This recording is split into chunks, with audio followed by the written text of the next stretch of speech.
साईबाबा मंदिरातील मुखदर्शन खिडकीला भक्ताने अर्पण केलेली सुवर्ण फ्रेम आणि 110 वर्ष जुन्या ऐतिहासिक खिडक्यांची उडालेला रंग बघता संस्थाने आता बुटीवाडासह इतर सर्व मंदिर द्वारकामाई चावडी लाकडी खिडक्यांना पॉलिश आणि रंगरंगोटी सुरू केली असून मंदिरातील ऐतिहासिक भागाचे सुशोभीकरण सुरू केलं आहे। एका साई भक्ताने समाधी मंदिराच्या उत्तर बाजूच्या खिडकीला सोन्याची फ्रेम अर्पण केली होती।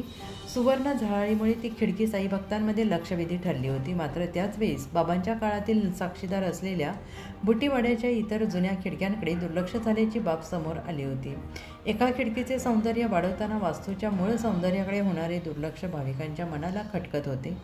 मुख्य कार्यकारी अधिकारी गोरक्ष गाडीलकर यांनी ही बाब लक्षात घेऊन त्यानुसार मंदिर विभाग प्रमुख विष्णू थोरात यांच्या नेतृत्वाखाली मंदिरातील इतर सर्व ऐतिहासिक लाकडी खिडक्यांची डागडुजी करून त्यांना उत्तम दर्जाचे पॉलिश आणि रंगरंगोटी करण्यात आली आहे। त्यामुळे आता सुवर्ण फ्रेम असलेल्या खिडकीच्या लख्ख प्रकाशात इतर खिडक्या काळवंडलेल्या न दिसता त्याही सन्मानाने तेवढ्या दिमाखात उभ्या असलेल्या दिसत आहेत। उत्तर महाराष्ट्र न्यूज नेटवर्कसाठी किशोर पाटणी, शिर्डी।